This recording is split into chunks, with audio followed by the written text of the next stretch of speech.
It's fall. Time to gear up and get ready at Cabela's Ultimate Outfitter Sale. Save $25 on IMI 223 and 556 bulk ammo. And get 30% off select Muck rubber boots. Take $40 off a Big Game Guardian XL 2-man ladder stand. And $100 to $150 off select Vortex Viper rifle scopes. Plus, order your next firearm online at Cabela's.com and we'll ship it to your nearest Cabela's for free. Come to Cabela's Ultimate Outfitter Sale, in-store and online at Cabela's.com. Blog Talk Radio. Welcome to R.E.I.G.N Blog Talk Radio Show with your host and creator, Minister Annie Bell, the founder and executive director of Wealth Management Ministries Incorporated. We are providing talk therapy to survivors of child abuse, sex trafficking, and other traumas. Please enjoy the show. You had it down, afraid to let it out, shackles to change the hurt you feel the same. I'm more than a conqueror, I'm more than a victim. I rise, I win, the chains are broken.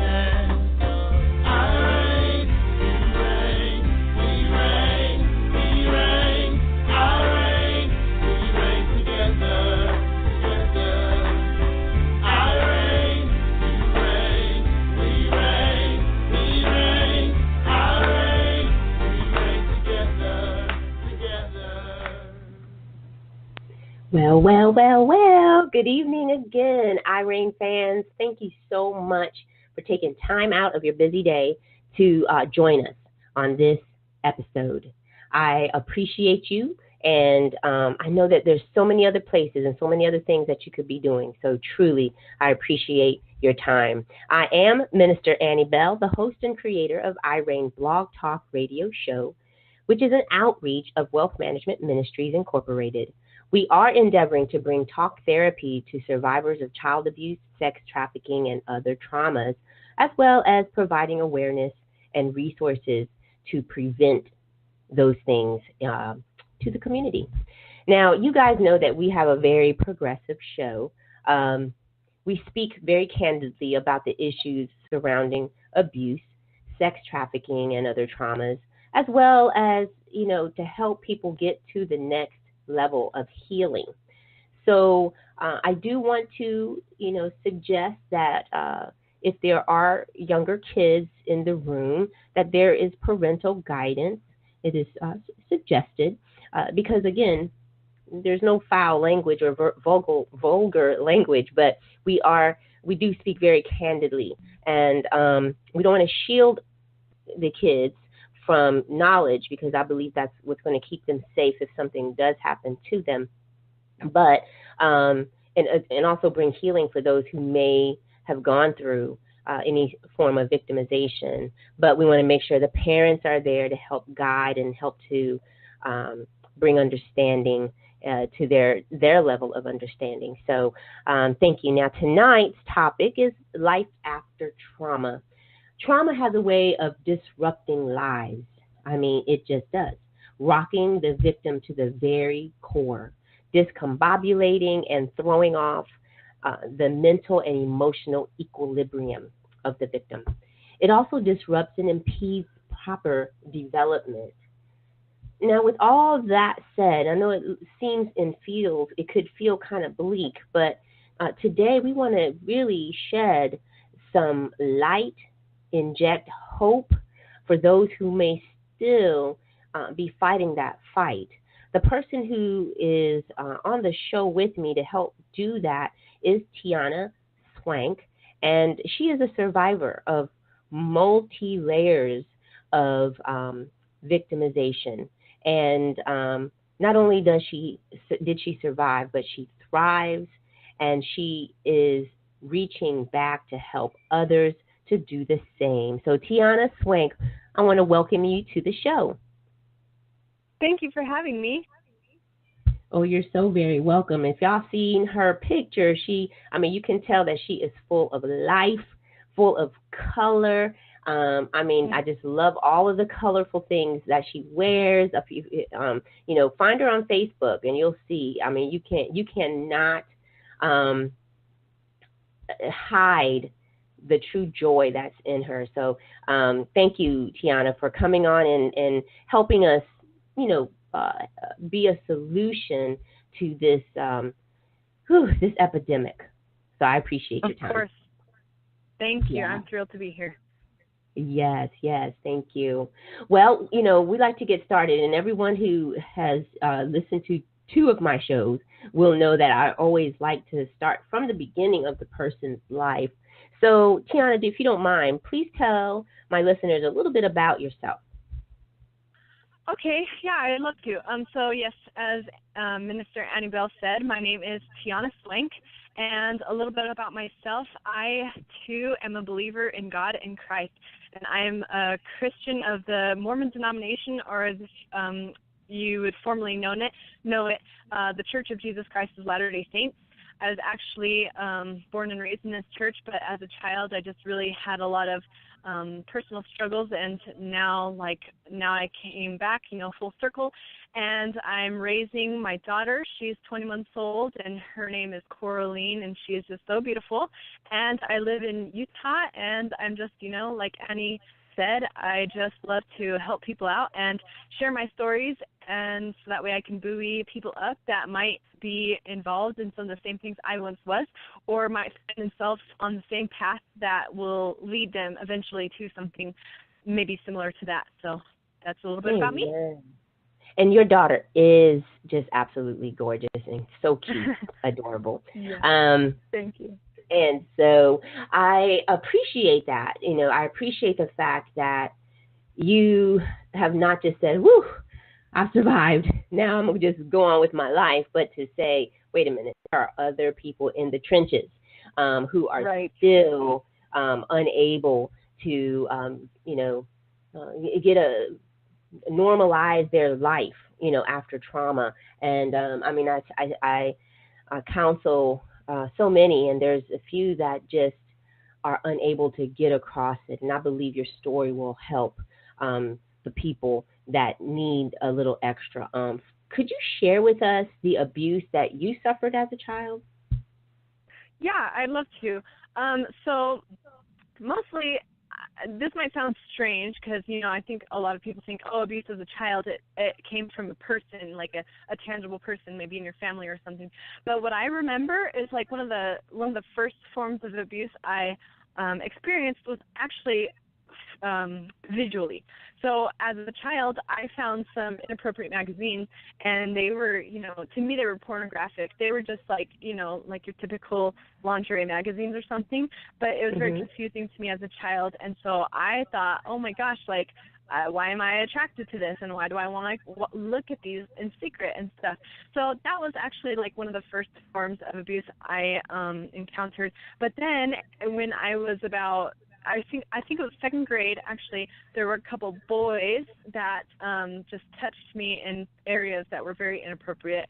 And I didn't stop hanging out with them. I was just really confused, and like I said, I'm pretty sure it just started from, those magazines and certain things as a young child, and just other maybe forms of abuse within family that, back in the day you didn't think, that wasn't abuse, that's just punishment. But nowadays we realize, that, that does do something to the child mentally and emotionally, and it's damaging. So there were just a few forms of abuse that it wasn't really if you want to say I've known people with stories that, oh my gosh, that's abuse. But mine, if you are doing it a 1 to 10 level, I'd say mine was a 1 or a 2, but it was there,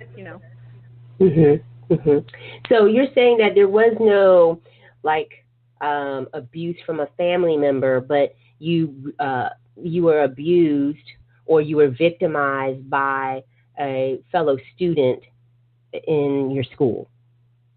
Yeah, 2 boys. So there, to be completely honest, there was some abuse as far as people close to me goes. It's just that I have forgiven them, and I think it still eats at them a little bit. So I don't really put that out there, and it wasn't a sexual abuse thing, and it was, to me, it was physical abuse, but like I said, it wasn't I've heard some stories out there, and these are like really small compared to that. So I don't really like to hold them, too accountable for certain things because I know their hearts. But yes, in school there were actually 2 boys, and it would happen during recess. And it was not just me, but it was another friend of mine. And I feel so bad for her because I feel like she's still maybe haunted by that. But yeah, some sexual abuse in school. And do you mind sharing what those boys did, either to you or her? So, so hard still. So normally I don't talk about this part. I'm very open about like the sexual abuse I went through as an adult, but so bear with me, I'll try. Okay. They just they grabbed us, like in between the legs and like, not like underneath our clothes, but through our clothes. I know like me, like back in the day, like bike shorts were pretty popular. So I was wearing very fitted cotton stretchy, material. And so I didn't, I was just a little girl. I didn't think that was like revealing or immodest or anything, but apparently it was like, it wasn't, anyway, it just made certain things easier for access for them. And it was just like, it was so confusing for me. Sure. And, and the reason I'm pushing a little bit on this is because two things. Anytime there is a breach in our understanding, it causes that trauma. And like, for instance, your friend who it hurt her a little bit more or affected her a little bit more. There are different levels, but certainly not to minimize the pain. And in my book, R.E.I.G.N, A Survivor's Guide to Thrive, I actually talk about that. I talk about the fact, and this is more for the listeners out there, that if you have gone through anything that breaches or is conflicting to what you believe should happen or should not happen, that could be a source of trauma. And certainly no one should be touching the private areas. And there's a book out there by Kendra Aubrey, who she writes for little children and says, "Don't you dare touch me there." And I love that book because it talks about it in such elementary level for all kids to understand, but it is so true, because it could still bring conflict. And at a age as a child, when conflict like that arises, it impedes proper development. It really does. I'm thankful that more did not happen to you, but I don't want you to minimize your victimization. I don't want you to blow it out of proportion, but I also don't want you to minimize it, because sometimes that could also impede, healing. And again, mostly for I know you have reached great strides in healing, but for those who are listening, just want to make sure if it bothered you, then that's something that you need to think about and reach some level of healing, and not just minimize it and say, oh, that was nothing. But thank you for sharing that, because that was a great moment for us to actually discuss it.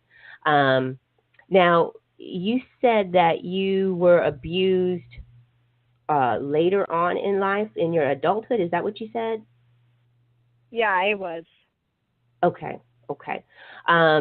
Is that after you got married, before marriage, or was that just an... Yeah, it was before I got married. It was still actually during high school. It was kind of the same thing. I was just very okay with, if guys touched me inappropriately. I was just like, oh, whatever, it's no big deal. And maybe it is because I minimized that as a child. So I'm really grateful that you did say that. So I will actually be a little more careful about that, because you're right, it was serious, enough for it to affect me. But so, that happened again, some more in high school. But once again, I just took it upon myself, oh, it must be something I'm doing.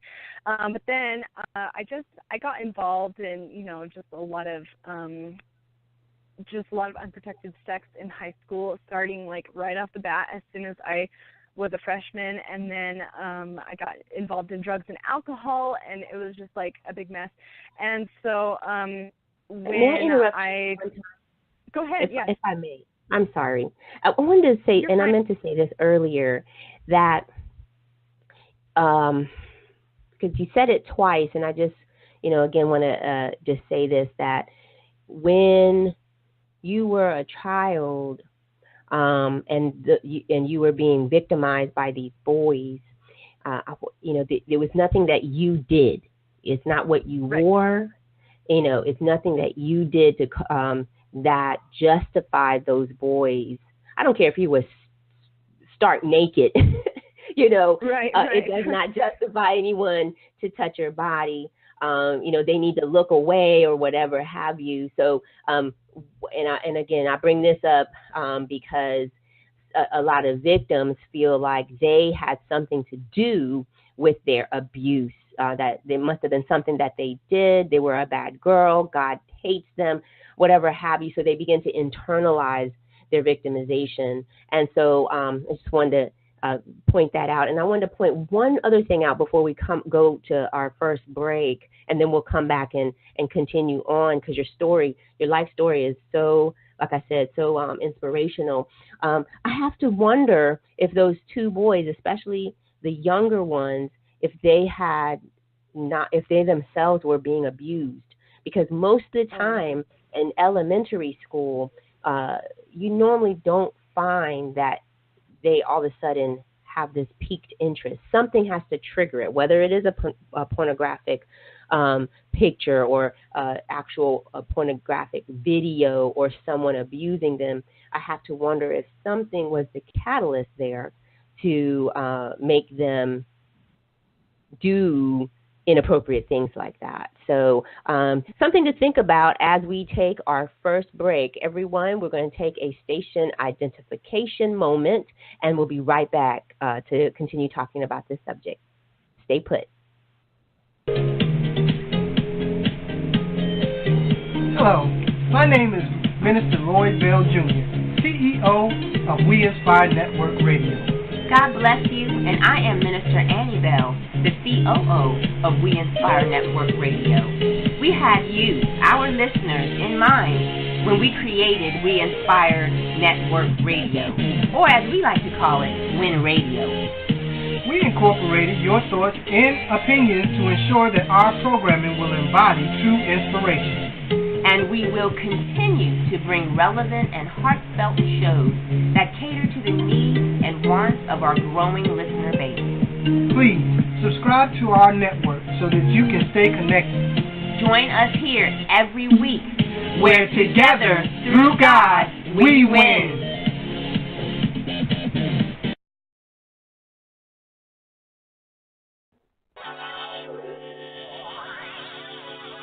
Welcome back to R.E.I.G.N Blog Talk Radio Show with your host, Minister Annie Bell. Thank you for not going anywhere and staying put. Welcome back to the R.E.I.G.N Blog Talk Radio Show, hosted or powered by We Inspire Network Radio. And I am your host, Annie Bell. I want to bring your attention quickly to the slideshow on your screen for those who are listening on your computer or any handheld device. There will be there you're going to find some information there relevant to the broadcast today. So, for instance, you're going to find out, see information about Tiana Swank and how to get in touch with her and read her blog and some of the classes that she's offering. So look for that information. We're also going to give you some more information towards the end of the show, so don't go anywhere, but wanted to make sure you knew about those things. Also, if you do you have a desire to help us stay on the air? I hope so. The advertisers on our show, you probably see them around the banner, all kinds of advertisers there. They will donate to our network. Every time a listener, you will click on the advertisement. You don't have to buy anything.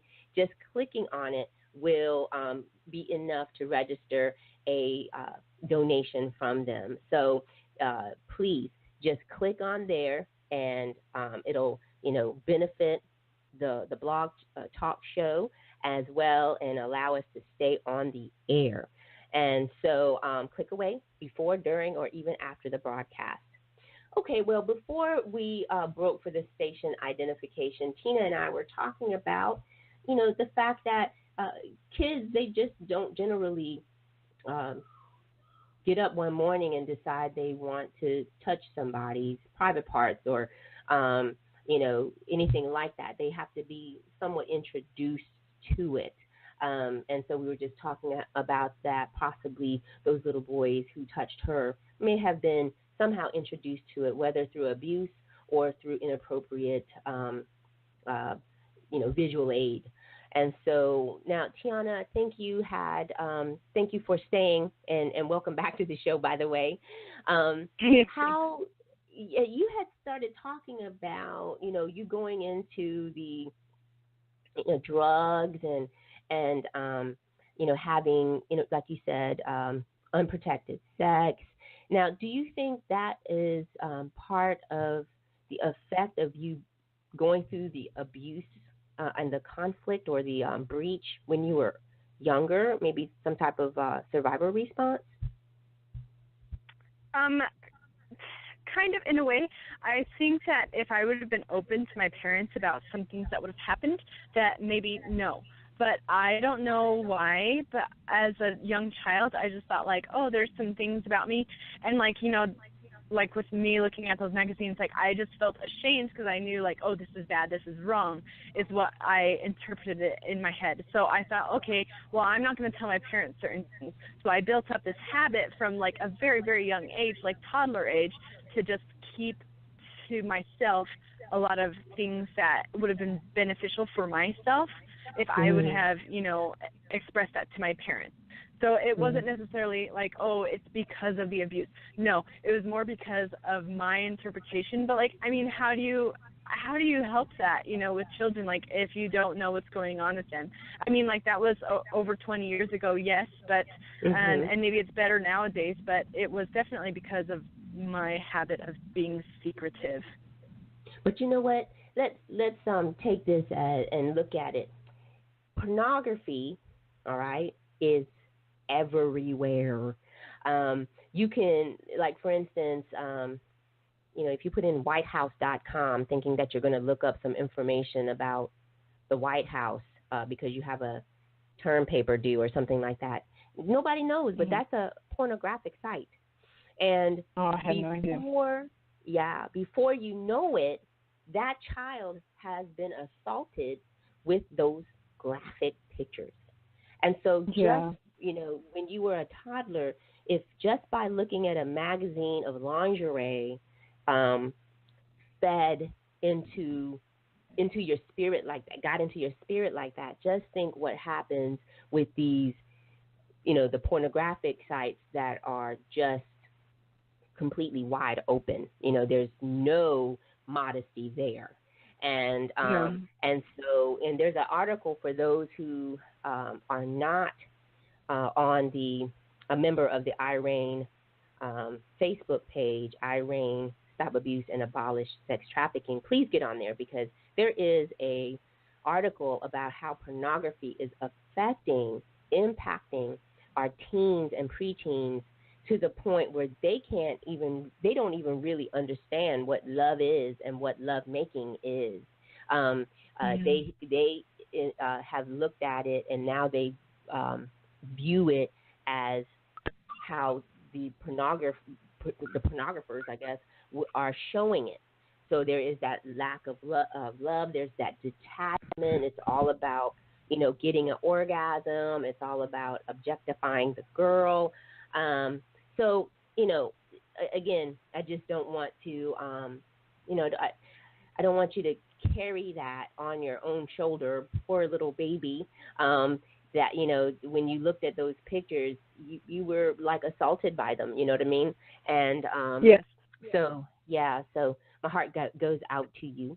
How, as an emerging, actually, how did the abuse affect you as an adult before you began your healing? So we talked about, you going into high school. How did it affect you in your adulthood? Well, it's all kind of like I guess, one road, you know. And yeah, I mean, I love that you say, oh, don't take it upon yourself, but this is me going back to, you know, as you know, a child, like I did, you know. And that's something I want to point out too. Like, children do, you know, children are very sensitive, and they just think like, oh, it's my fault, like I did something wrong. So yes, like I know now, like, you know, I'm free of those things, and I don't take them upon myself now, and I don't have them on my shoulders, and I've given them all to Christ. But as a child, like, it's very easy to think like, oh, it was all my fault.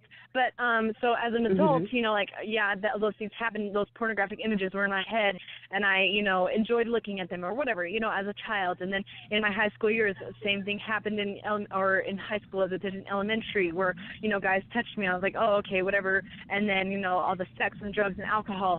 So then I graduate. I'm like 17 years old. I move out of my parents' house because, you know, I got caught with cocaine at school, and, you know, the cat was out of the bag, and I told my parents, like, you know, whatever, I don't even care about religion and all this stuff that you want to teach me, like, I'm sick of living here, you know. I was just a dumb teenager. So I moved out of my parents' house, and, you know, it's just like, whoa, I go crazy, you know, like more alcohol, more drugs, lots of sex, lots of porn, just for the fun of it. And so then I meet this one guy, and we live together, and, you know, at this time, like, I'm still doing pretty good. I have like $2,000 saved up from, you know, like working at Denny's. Like, I was really good with finances, even though I was like involved in this lifestyle. And so him and I get together, and he says, oh, you know, I can turn your $2,000 into like $6,000 into like in a couple weeks. Let's move down here, and we'll sell some drugs, and everything will be great. And so I'm like, okay, cool, like no big deal. So I say, okay, let's go. So we move to like a big city, you know, and we're living on a street that I didn't realize was notorious for prostitution. But, you know, once we were selling marijuana, and then that wasn't working, and then we went to cocaine, and then that wasn't working because we were just doing way too much and not selling much. Then, you know, he told me, you know, one night, it was my 18th birthday, and we had like no money left, and we were living in a hotel, and he said, you know, some of the guys that I pass by sometimes when I'm walking, you know, they're pimps, and they say, like, hey, you know, your girlfriend is really cute. Like, you could turn her out and make so much a night. And he's like, no, I would never do that, whatever, blah, blah, blah. She's my girl. But then, you know, this night when we, you know, it's time to buckle down and whatever, he says, oh, you know, well, would you like to have sex for money? Because, you know, you really like to have sex, and, like, you know, it would help us, like, financially, like, we can make this much a day. And I'm like, okay, sure. So that's what it got to. Like, that's the point that it built up to, is, like, just those images as a child, and just those different things as a child, like, and then, like, over time, and then, like, me not, you know, believing or trusting in my parents or ecclesiastical authorities enough to give them the opportunity to help me. It just, like, was this big rolling snowball that just turned into, boom, 18 years old, my birthday, I became a prostitute.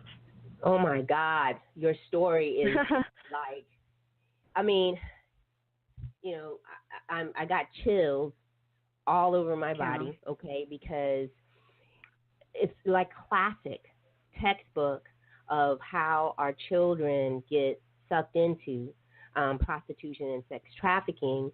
And a lot of times they are turned out by their boyfriend, you know. And I don't know if that was his intention in the beginning, or if he really was going to, you know, hey, let's get out here and let's just, you know, be a drug dealer. But that's like textbook of how, you know, the boyfriends are able to turn out their girlfriends and literally become their pimp.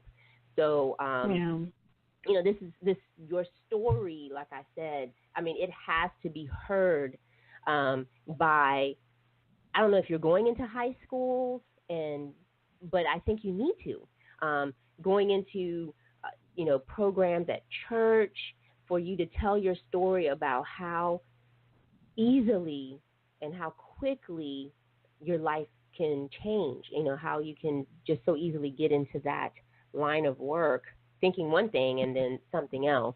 You know, I have to take another quick station break, and when we come back, I want to hear more about what you're talking about. Everybody, please keep your wigs on, stay put. We'll be right back.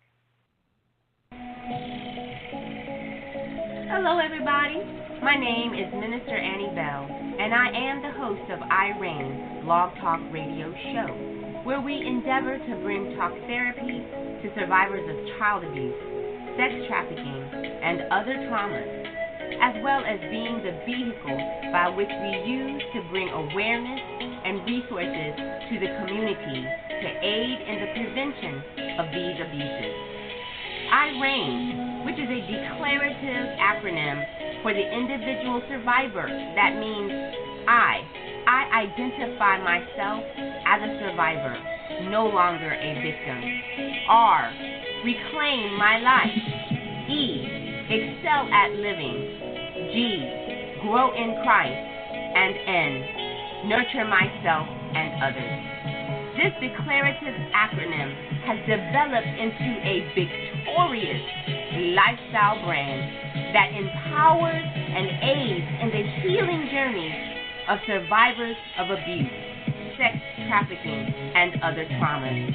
I have also written a book entitled with the namesake, R.E.I.G.N, A Survivor's Guide to Thrive, which is now available at Amazon.com and Barnes & Noble. Pick up your copy of my book today and join me every Tuesday night at 8 p.m. here on We Inspire Network Radio, where together, through God, we win. If we endure, we will reign with Christ.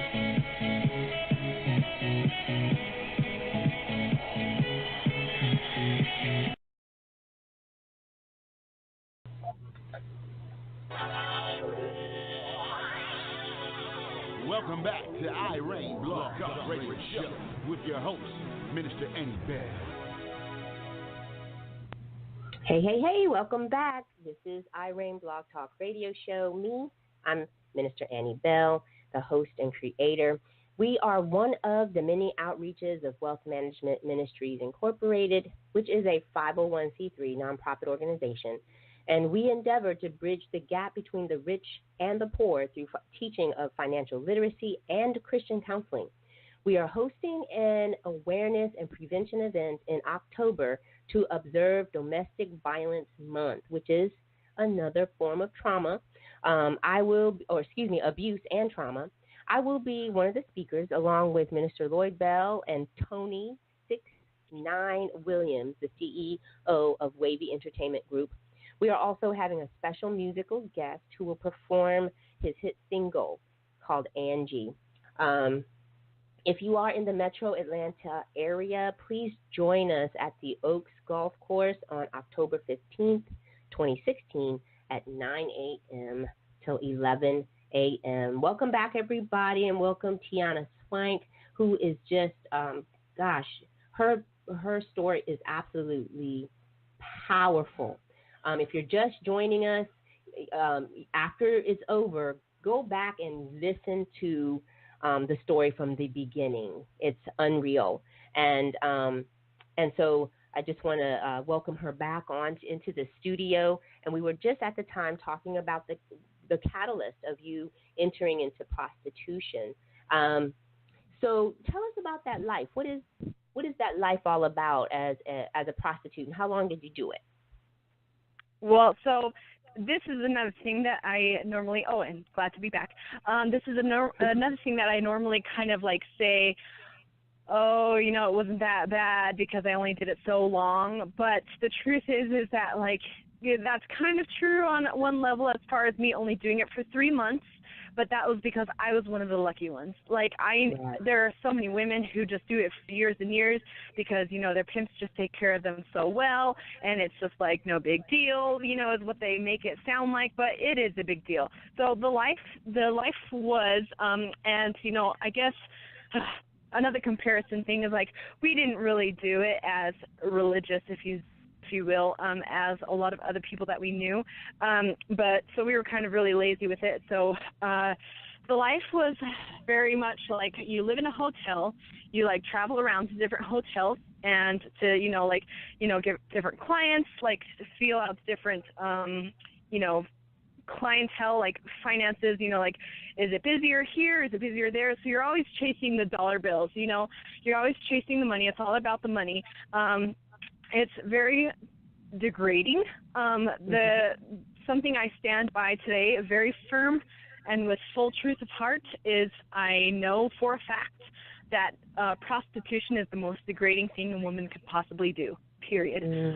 Yes. So it's just degrading. You're just an object. Honestly, a lot of my clients came from ads on the internet. So there's actually a very popular website, and it was in the news as I was a prostitute, about, Craigslist, actually under the services section, it has a place for escorts. So escorts was like this fancy way of saying, like, pay for sex.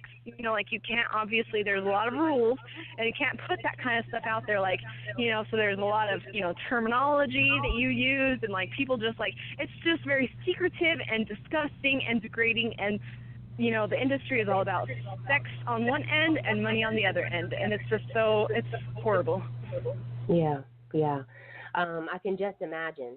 And Backpage is another newspaper, yes, or place that they sell kids for sex, and it's just absolutely ludicrous that they are still they're able to do that. And Backpage makes so much money that they are fighting it. They have fighting the for them to close it down, because they won't close it. So it's up there with the Supreme Court now being heard, because they feel that by not allowing them to do that, and that it's somehow infringing on their rights. And I'm thinking, oh my gosh, people are selling little kids and sex trafficking them through your back page, and you don't care. They need to put some type of parameters on there, so that, or at least you allow the FBI to utilize it to prosecute. But you're right. There, for, again, listeners out there, we're not judging those who are still in the game, but we are saying that if you don't get out, if you're not like Tiana, who got out when before she was all used up and tossed to the side, then you got to get out. There is nothing left of your life if you continue to stay in, because they just use you up for your body. You are nothing but an item, and you deserve more than that. Again, for those listeners out there, we're not judging you. We're just saying there is another way. Now, if you are in the life and want to get out, get in contact with me. Again, I'm on Facebook, R.E.I.G.N, Stop Abuse and Abolish Sex Trafficking. Inbox me. I will try my best to get you the help you need to get out. Now, for you, Tiana, I'm so thankful that you were in it for 3 months. And even though 3 months is not long, gosh, I know it is long, when we're talking about the things that you have to do for these men that you don't know. And we're both, Christians, so we can talk about this, that, the spiritual aspect of it with the perverted spirits depositing and doing, having their way. It's, we know that. And I'm so thankful that you got out and are intact. What was your turning point to help you get off the streets and off the drugs?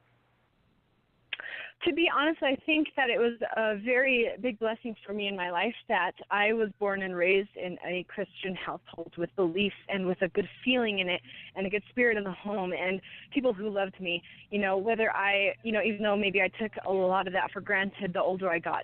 But I think because I had that foundation, it was able to help me see, wow, what a big contrast this is. Like, yes, spiritually speaking, like I was empty and I was like there was nothing there, like like my eyes, like, you know, they're the windows to your soul, right? Well, you look in and there's like black. It's just disgusting, you know, like, and I can feel, and I was able to feel that. And, you know, like I was also, you know, doing drugs and drinking alcohol at the time. And so, you know, when I would be drunk sometimes, you know, alcohol is a depressant, and I would just like bawl, and I would be like, what am I doing? Like, I can't do this anymore. I can't do this anymore. But, you know, the money really spoke, especially to my boyfriend. And so he would, you know, like use his very tricky ways and, you know, let me know that, well, you know, this is what we have to do and blah, blah, blah, whatever. So I, you know, would cave in and still do it for a little while until one day, like, I just stood my ground. And I said, you know what, we're doing this for a couple more nights to get so much money for, you know, down payment on an apartment or, you know, whatever you call that. And so we moved, you know, we did that, like, we took care of it in like a week's time, and we just moved away, and we stopped doing that, and we tried to live normal lives, you know, of not prostituting or pimping or any of that, and in a different location. And so my turning point was really just like finally standing my ground, only because, or I mean, for me, it was because I had that foundation as a child that was very helpful. Yeah. Amen. Amen. Thank you, Jesus. Kudos to God, you know, and kudos to your parents who had you in there, because definitely the Bible says, you know, if we raise our children the way that they should go, that when they get older they will not depart. Now one of the things is stigma, you know, sometimes sticks around, the shame, the embarrassment, and like you said, that profession is very demeaning to the one who is being prostituted. How did you shed yourself of that shame and degradation? Oh gosh, that's taken years. So I thought the key was to never talk about it again. I thought, oh my gosh, like if I tell people that I was a prostitute, like I won't have friends. People will think I'm disgusting. Guys won't be interested in me, like all these things. And so I just thought, like, and especially coming back to church and stuff, you know, like a year after I quit doing that, you know, I thought like, okay, I just need, like, this is bad stuff. You know, I need to just not talk about it. I mean, I spoke with my proper ecclesiastical authorities so that way I can be good with God, you know. But besides that, like, you know, I told my parents. I ended up, like, after years, told some of my siblings. But basically it was my family and my ecclesiastical authorities who knew, and no one else. And I thought, okay, well, you know, Christ has forgiven me, so I'm good. Like, I don't need to carry around any of that anymore. Like, everything's fine. But, like, still somehow it was there. And it's not like it was always, like, at the forefront of my life. Like, it's not like I was thinking, like, oh my gosh, I was a prostitute. That thought didn't cross my mind all the time. But I know that, like, I wasn't living to my full potential, and I didn't know why. And then it wasn't until another very crazy time in my life, which we might discuss, we might not, but it wasn't until another crazy time in my life that happened about a year and a half ago that I, like, just turned to God, just got on my knees and said, you know what, I don't know what to do. Can you help me? Can you tell me what to do? I need some guidance. I need some direction. And he said, you need to share your story. And I was like, no, thank you. Thanks, but no thanks. So I didn't really want to do that. And then I realized, okay, he's serious about this. He really wants me to do this. So obviously something good is going to happen from it. So I only started at the beginning of this year, January to be exact, January 15th, I started my blog from whichwegrow.com, and I just started sharing my stories. For a while there, I was just sharing the stories about this, you know, more recent crazy period in my life involving my husband. And then I realized, like, okay, well, God told me to share all my stories, and I know he wants me to share about the prostitution also. So I think it was February or March I started talking about that, and that has actually, like, every time I share my story, more shame goes away. And it's like a bigger chunk of it gets taken out every time I share it. So it's like, you know, it's like little flakes at the beginning, and then maybe some rocks, and then maybe some boulders, and then maybe some skyscraper-sized mountains, you know, like, and then, like, and then soon I'm just not going to have any shame at all, because like I'm paying it forward, and I'm just like helping people like realize, okay, this is horrible, and this needs to be abolished, like, you know, like you say, like it needs to stop, it needs to be prevented, like all these things. And so luckily for me and everyone else, I'm, you know, helping out them, but I'm also helping out myself, and that's how the shame is going away and being shed. Amen. Amen. And I try to tell Amen. people, when you reached out to help someone else, I tell you, that takes you to another level of healing. And so does. That is just, it's an awesome story. And I want to, have you ever heard of the ACE report or ACE research? I don't think so. Okay. It's adverse childhood experience. And basically it's saying that when a child goes through any type of trauma or abuse, and there's some their development is impeded, and so and there's a whole thing about the stress and what happens to them, especially if there is a long-term abuse. And one of the things that there are 6 categories across the board that where it's impacted. Neurobiological effects, people who have unexplainable illnesses like, you know, diabetes, heart problems, stuff like that. They found out that it's the root is that 85 to 90% of them have been abused as a child. Social problems is one of them, and it's that there is prostitution. And again, we want to make child abuse and just trauma or abuse as if it's just something that happened, is no big deal. But it has far-reaching impact on the survivor. It actually takes 20 years off of their lifespan. And so it is important for people to get resolution, to get recovery, to begin healing so they can take back their time. Hallelujah. And so that's why this broadcast is so important, because people don't know that. I didn't know that. I have diabetes, and I'm 105 pounds. And so they don't know why do you have diabetes? I don't know. I don't eat, you know, I don't consume a whole bunch of sugar. I don't, you know, I don't indulge in a whole cake or anything, so there's no reason for it. And so I believe that it's because it stems from my own abuse as a child. And I speak about it more in my book as well, R.E.I.G.N, A Survivor's Guide to Thrive. I speak about the ACE report, and y'all can either Google it or pick up my book. I got to take one more break, y'all, and then we'll be right back to kind of finish everything off. I do want to hear about your husband, and because that was a catalyst to you getting on your knees and God giving you some more direction. So everybody, just stay tuned while I pay some bills, and we'll be right back. Sadly, today, most of us know at least one person that suffers from addiction or substance abuse. Addiction does not discriminate. No age, gender, race, or classes of people are immune to the horrors of addiction. This epidemic has ruined families, claimed lives, and left loved ones devastated. Over 100 people die from overdoses daily, and over 20 million Americans suffer from some form of addiction. For this reason, author Lloyd H. Bell Jr. has written the book Clean and Serene. The author is an addictions counselor and recovering addict of over 13 years. He knows and has first-hand experience of being caught in the grips of addiction. Clean and Serene provides experience, strength, and hope for the still suffering addict. It can also be used as a tool in recovery. Whether it is used in a group setting or individually, this book was written to assist in the recovery process and encourage.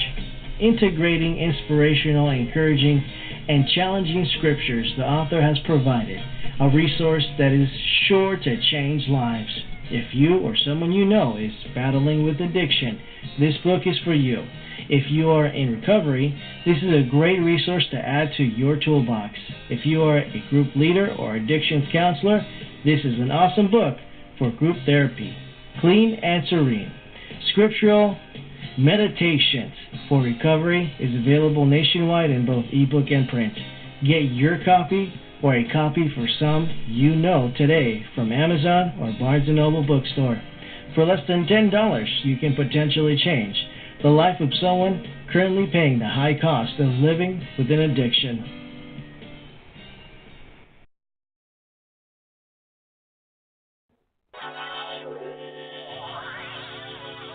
Welcome back to R.E.I.G.N Blog Talk Radio Show with your host, Minister Annie Bell. Thank you so much for sticking in there with us. We are on our last lap of the show. It has been very powerful. I am speaking with Tiana Swank, and she's talking about her life. And it's been, like I said, very powerful. I do want to issue a trigger warning for other survivors. Sometimes hearing about certain stories will trigger a flashback. Please don't suffer alone. If you're unable to recover quickly, connect with me again on Facebook, inbox me so that I can help you. Also, we have a standing prayer date on Thursday nights at 9:30 p.m. Eastern for intercessory prayer. The line is open for anyone who would like to get prayed for, or even those who want to pray together with us. Just call 530-881-1212. Access code is 225-184-078. There's also, if you look down at the slideshow, you'll see some information there if I've read that out too fast. Don't go through this battle alone. There's somebody here to help you. Again, Tiana, thank you so much for sticking in there. And you were going to kind of fill us in about that that moment that God allowed you to use, that a moment that happened in your life that God used to get you further into your destiny. Can you share, take about a minute and a half to share that? Sure, I will try. So I was married. He was abusive as well. I knew that his abuse stemmed from his childhood because, once again, stories about children who are abused. His was the worst I've ever heard, to be completely honest. And so he was abusive. I had a little separation time with that. God told me, don't divorce him. Go back on this day. I did. He said, not on birth control. I was like, okay, that sounds crazy, but I'll do it. And so I got pregnant probably the day I went back from that. And that was only like 7 months into our marriage. So then about 7 months after that, we have about 7 months after that, we have our first year anniversary or whatever. Anyway, I'm doing the math wrong. I have a minute and a half. Okay. Okay. He starts on like, you. I'll give you an extra 30 minutes. I didn't mean to put that pressure on you. I'll give you an extra 30 seconds. How about that? Sounds good, because I'm like, this sounds so big too. Okay. So anyway, we have our first year anniversary. I'm going into my third trimester. He's acting like he's going to, relapse into abuse again. And I thought, oh no, what's going to happen? So anyway, I go back after being gone again for a week. Things start looking a little bit up. 4 months later, our baby's born. She's 3 weeks old. Everything seems to be going great. We're going to, build up our family and have a great time, right? Well, he gets arrested for a crime he committed around the time of our 1 year anniversary, and that was a very serious crime, and my world kind of got turned upside down. So that was a very, very crazy time in my life. And I just, told Heavenly Father, I wanted to raise my child. I wanted to be a stay-at-home mom and raise my child, so I need you to let me know what's going to happen. And so that's when he told me, okay, well, you got to share your stories. So. Wow. Well, again, this is more for the listeners. If you're in a domestic violence type situation, pray to God. She actually received the clearance to go back, but she actually had left. And so God does not want you to be anybody's punching bag. That's not why you were created. And God will give you a way out. You do have to take it, though. I mean, He opens the door. You do have to take it. And I believe there's a plan. Obviously, your baby needed to be born for whatever work she has to do for the kingdom. And so praise God that you're safe and that you made it, made it out of that. Another statistic under the ACE category, under the ACE research, is that there is re-victimization, which means once you have been victimized, there is a high probability of that person being victimized again, or multi-victimization. And so a rape victim might be raped again. But we have to break the cycle by getting healing first. The other question that I have is, as a single mother facing all the trials that you have been through, what has kept you buoyant? Kind of like a lifesaver. Wow. Love. There's a lot of people around that just love me and just love my baby. And like right now, I like I said, I'm just trying to be a stay-at-home mom. And so luckily for me, I'm able to be provided a house over my head by a good friend. And so right now, I'm just my saving grace is love. So those around me who love me enough to like take me in, who love my baby enough to like watch her when I need to go do things, like love has been the biggest blessing in my life as a single mom. Amen. And love covers a multitude of sin. That's what the Bible says. And so thank God for that love. What are some of your future endeavors? And then if you can also let us know how we can get in touch with you. Yeah, okay. So a future endeavor of mine is I'm currently working on my first book, which the Lord told me to make an autobiography. So that way I can, let people know this is my story, this is what it's all about, this is what I'm all about, like this is it, this is all of it. And so that's something I'm working on right now with some pretty great people that are very helpful with that. I don't know what the title is, I don't know when it's going to be done, but that's why you can connect with me through my blog. Once again, it's fromwhichwegrow.com. And also Facebook, I have my page is facebook.com/Tiana, M as in Mary, Swank. I'm on Instagram and Twitter as well. So Instagram is @Tiana Swank, and Twitter is @Tiana_Swank. So pretty easy stuff, all Tiana Swank. Wow. Again, I'm just so thankful that you came on the show. You opened up so many areas of conversation and discussion for us this evening because of your candidness and your openness to share. Because, again, a lot of people, one, they're embarrassed and so they don't want to share. Two, sometimes it's a trigger for them. And so, but I just want to applaud and affirm your courage to stay alive, your courage to have your baby and to be the best mom you can be. And I just wanted to affirm your, your openness, to just say, hey, this is what happened and I don't want it to happen to anyone else because,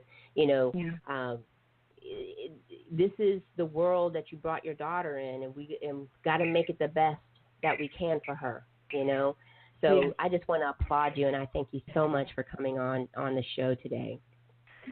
Thank you so much. I thoroughly enjoyed my time being here. Thank you. Everybody, again, for those who are listening in and have missed any portion, it will be made available to you on Facebook as well as YouTube, which is R.E.I.G.N Blog Talk Radio, and you can find me there. I would like to leave you with the wisdom to reign. Be an illuminator. The light within you will make darkness flee.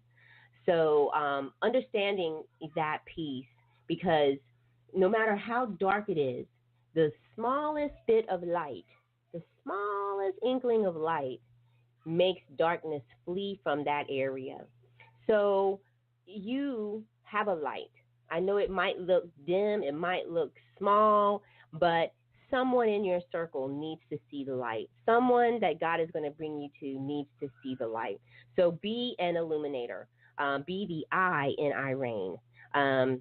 Thank you so much. To make a donation or get in touch with me or my team, please go to www.wealthmngt.org or follow us on Facebook and Twitter at R.E.I.G.N. Stop Abuse and Abolish Sex Trafficking. You can also go to YouTube channel at R.E.I.G.N. Blog Talk and become a subscriber so that you won't miss any of our shows. So repeat after me. I reclaim my life. I excel at living. I illuminate the dark. I grow in Christ, and I nurture myself and others. Let's reign together with Christ. We'll see you next Tuesday at 8 p.m.